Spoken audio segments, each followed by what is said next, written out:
Salut! Aujourd'hui, on va découvrir une nouvelle notion très importante en français, les registres d'un texte. Il est important de savoir reconnaître le registre d'un texte. On peut aussi utiliser le mot tonalité, c'est pareil. Pourquoi? Parce que le registre dépend de l'effet que le texte produit sur toi, le lecteur. On te demande donc ton ressenti. Voici les principaux registres, avec un exemple simple pour chacun. Comique. Le texte te fait rire. Exemple. Un personnage glisse sur une peau de banane.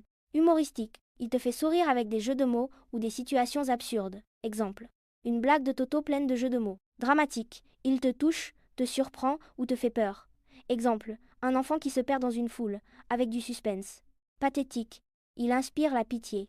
Exemple. Un personnage seul et triste qui pleure. Tragique. Il parle de la mort, du destin, et te glace le sang.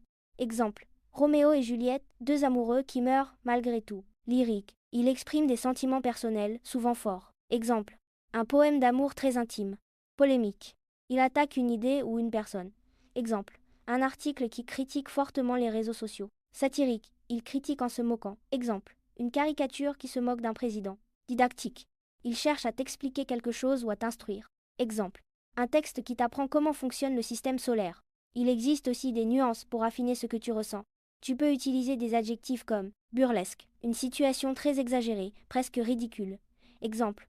Un roi qui glisse sur une peau de banane en plein discours. Effrayant, le texte fait peur. Exemple. Une maison abandonnée avec des bruits étranges la nuit.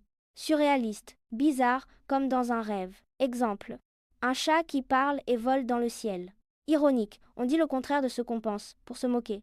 Exemple. Génial, il pleut le jour du pique-nique. Et tant d'autres comme cocasse, émouvant, triste, violent, choquant, révoltant, poétique. Voilà, maintenant tu connais les principaux registres d'un texte. Et surtout, tu sais les reconnaître selon ce que tu ressens en lisant. Si tu as des questions, n'hésite pas à les poser en commentaire, je te répondrai. Et abonne-toi pour ne rien rater des prochaines notions qu'on va découvrir ensemble.